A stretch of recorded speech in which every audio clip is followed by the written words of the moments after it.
Well, hi, everybody. My name is Todd Nash, President of the Oregon Cattlemen's Association. I'm here today with our committee chairman for beef cattle improvement and marketing, Clint Sexson. And Clint, you want to further introduce yourself a little bit? Sure. Thanks, Todd.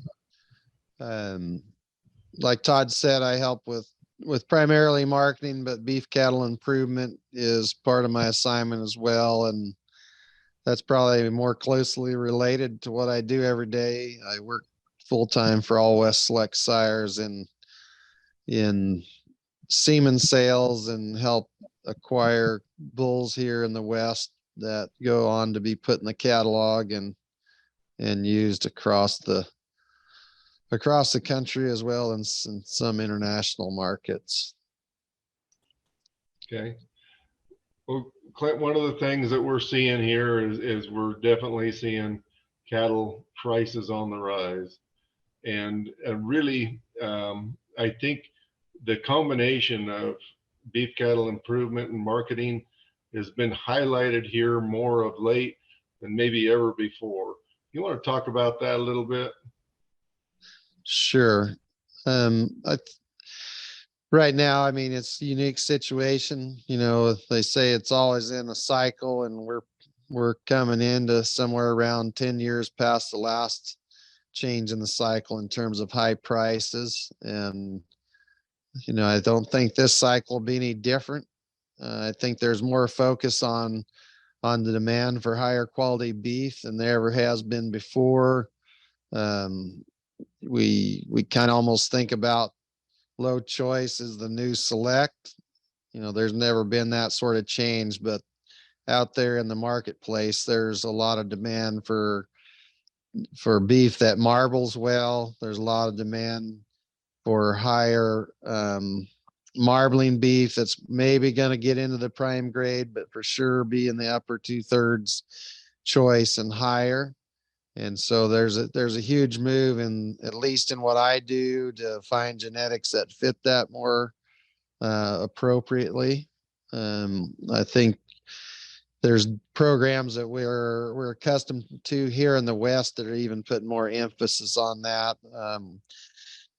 Country Natural Beef as well as Painted Hills are pushing harder on trying to get those higher grading carcasses involved in their programs and create value for their end consumer as well.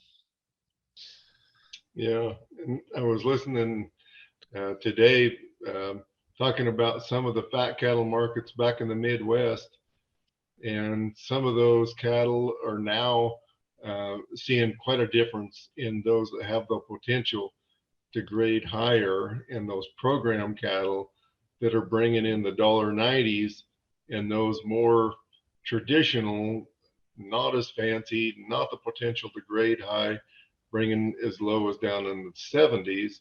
And then we have the Chicago Mercantile Exchange that's stumbling around down in the 60s. You want to talk about that dynamic a little bit?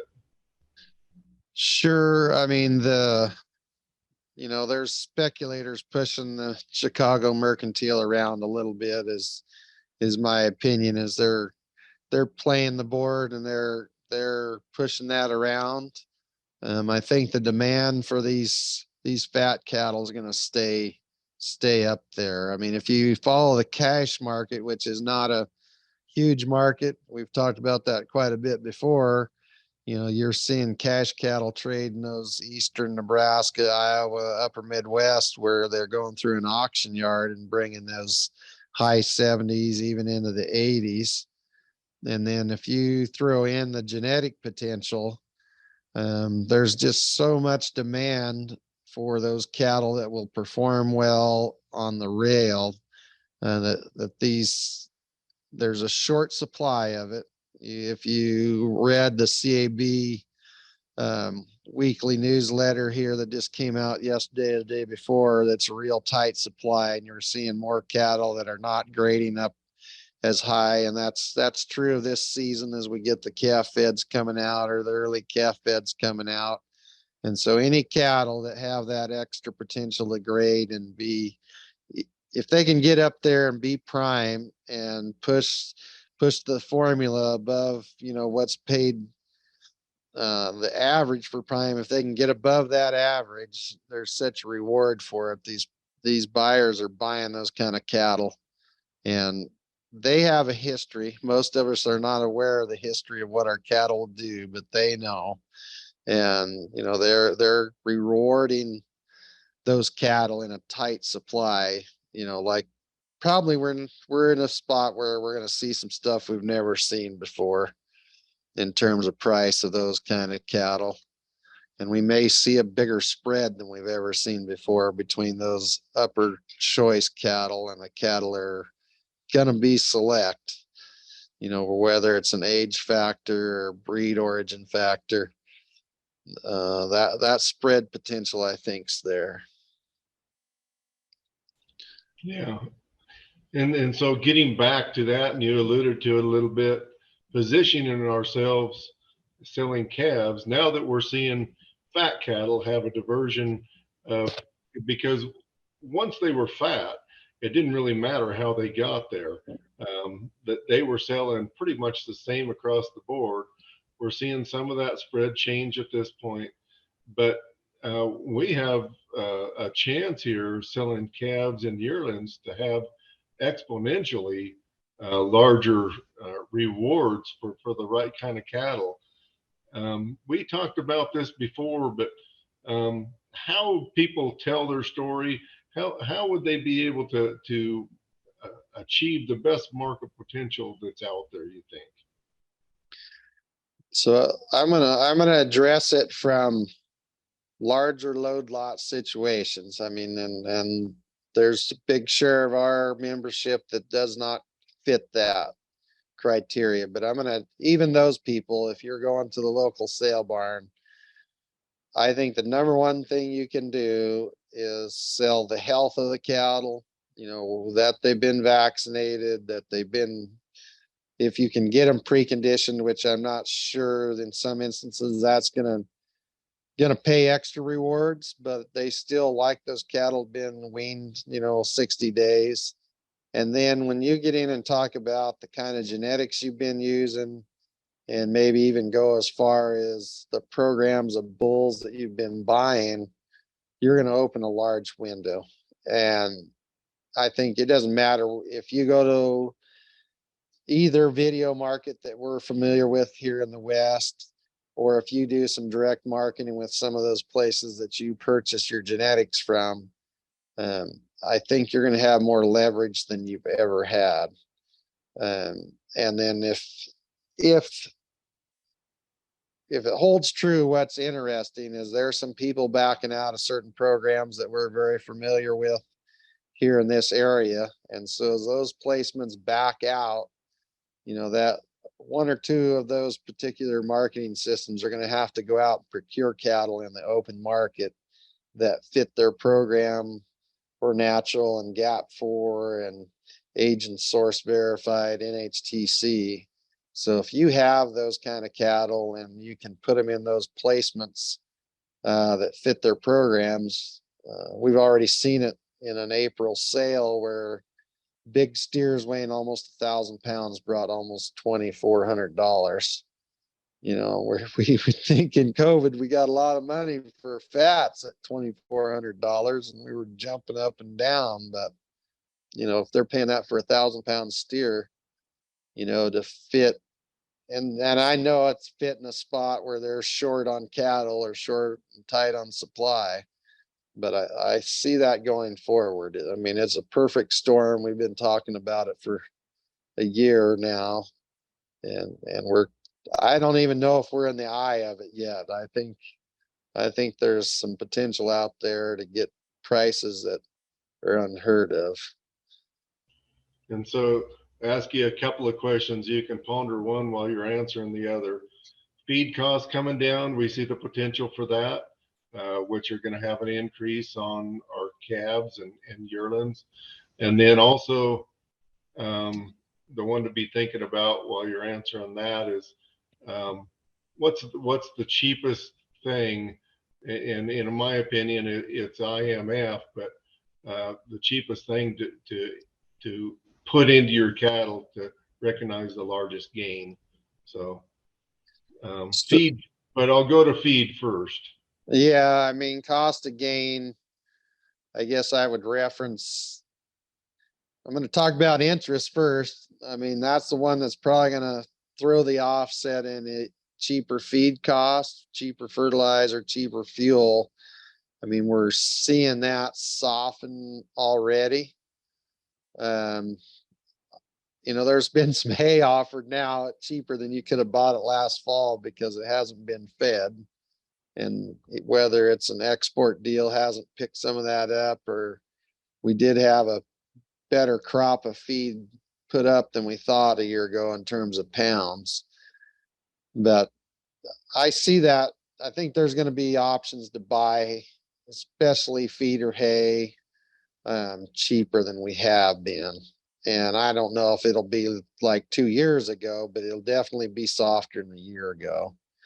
Now, when you're feeding them, interesting part, it was taking about 100 or $110 at interest this past year to get a fat through the season.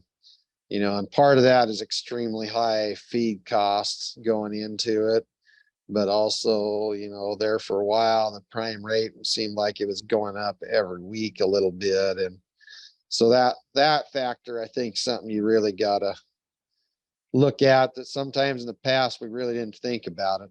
$100 bill doesn't go near as far near as far as it used to. So I think cost of gains are going to come down. Now, as far as changing, I agree with you to a point. As long as we don't sacrifice, days on feed. I mean, they got to have that marbling potential, right? But we spoiled ourselves. As much as 2 years ago, we were making these cattle weigh 1,600 pounds, and most of them were pushing right up against a yield grade 5. I haven't looked into the statistics this past year, but I'll bet there's a lot more yield grade 3s than there has been for 10 years, just because of the cost of feeding one and interest. And so if your cattle don't have that in there, the marbling, the propensity to grade well, I think they're going to show up quicker than they ever have. And they surely probably did this past winter. Especially we didn't have as tough a winter, but the Midwest had a pretty tough winter. And I'm sure those cattle that didn't have it put together beforehand in terms of gradability, the winter did not help them out in terms of their closeout on carcass quality. Yeah, and I won't belabor this much longer, but yield grade versus quality grade, is there a trade-off there when you're looking at genetics, or are those two getting closer together to where we feel like we can have both and then have also the gainability, the high functioning cattle?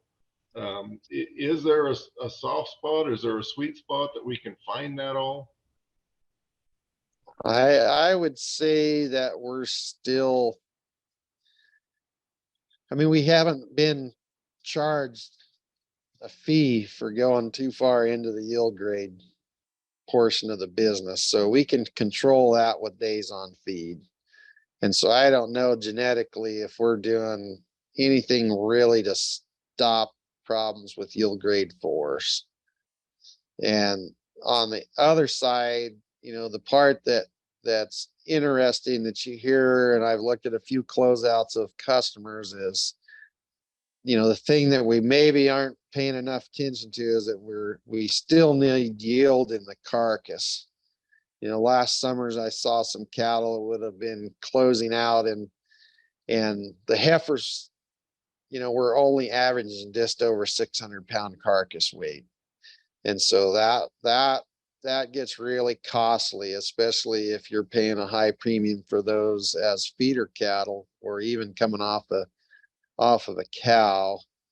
To me, that every formula we have starts with carcass weight. And so if we don't have that initial carcass weight, it's hard for us even with a prime carcass, it starts with pounds. And if we're not getting enough yield out of the cattle that are choice or mid choice will outdo a prime with a 550-pound carcass. And, probably they're a yield grade 4 if they're a prime at 550. And so from a genetic standpoint, I think we need the cattle to continue to yield, and maybe we've sacrificed a little bit in the industry by chasing really hard in the marbling category. All right. Well, Clint, we've visited here for quite a little bit. We'll wrap this up, but I wanted to give you any closing thoughts that you wanted to bring to our membership or anybody that might be listening out there. One thing, we were talking about beef improvement. I'd say 2 things we're working on. Congestive heart failure it's not a buzzword, it's reality. We're seeing a lot more cattle that are dying at lower elevations when we have these extreme heat swings like we did last summer. We had a cow here locally that died from congestive heart failure this spring. And so there's a lot of work going on out there. You're seeing some new EPDs come up, particularly in Angus. I would encourage membership to read up on what's going on there. Simplot has a lot of data out there, and they're got 2 or 3 years of research data. It's harder to access because they don't necessarily want to share exactly what they got going, but I do know in their particular case, they ride the pins, every day, and they have their riders trained to, if they see even the utmost signs of a heart failure, they pull those cattle that afternoon and they're harvested the next day. And then they're pulling DNA samples from those carcasses, and they're trying to accumulate, a test so they can eliminate problems, at least with the cattle that they're procuring. How does it directly correlate to PAP? It's not as tight as we'd like it to be. We've talked about high elevation and PAP, particularly in those states of Montana, Utah, Colorado, Wyoming. It's a big problem, regardless of seed stock cattle, the commercial cattle are affected by it, but we're getting closer to see that there's a correlation between that PAP score and the congestive heart failure. The only other one maybe doesn't necessarily retain to us, but a lot of work has come a long way on hair shedding. And, that's more of a southeast, Missouri in particular, where you got a lot of fescue. That's starting to really finally come to fruition, where we can use it as a selection tool when we're selecting bulls for what I do, or when you're buying bulls in those areas. It's starting to finally get enough accuracy to help us. So that's just something and those are convenience traits. We've been trying to select for them for years, and we finally got, a little bit of data that is very useful, at this point, and hopefully it'll get better going forward. Yeah, all good information. I have one question for you on the hair shedding. They were looking at that having a correlation also with breed back fertility, that sort of thing. Still, is that have that potential? Are they making that correlation still? Yeah, if you're looking at those humid states where you have a lot of fescue, if the cattle don't shed very well, the breed back performance, general health is still a major problem. And if the cattle shed, it's not as noticeable. We probably talk about it in the spring when we're trying to acquire bulls. Probably a third of the bulls we bring in, we try to make sure that they're headed in the right direction for hair shedding, because of, if you include Florida, in the number of cows in the United States, there's just over a double handful of cows in Florida. So there's a lot of cattle in that area, and they get highly affected by some of these traits that, we just, all we could do is look at them with our eyes before and hope that we were right. But today we've got DNA and some selection markers that help us make those decisions with more accuracy. Yeah. Well, Clint, we sure appreciate you getting on here today. If people want to talk to you, I know you've made yourself fairly accessible membership, your numbers out there, but is there a way that people can get a hold of you to further the conversation? Yeah, I mean, the best thing to do is if they can call or text me. I mean, I'll just be straight honest. If I don't have you in my phone book, I usually don't answer it right off the bat because I get all kinds of calls from different things going on. But if people leave messages or even send me a text message, I would say in the last 3 weeks, I've fielded calls from Iowa, Minnesota, with breeding questions, and so I try to get back in a timely fashion, within 24 to 48 hours if I'm in service. Well, we for sure appreciate your service to Oregon Cattlemen's Association, the immense knowledge that you bring and your willingness to serve there. So with that, we'll call it a day, and again, appreciate you getting on here. Yep. Thank you for asking, Todd. Yeah. All right. Bye. Bye now.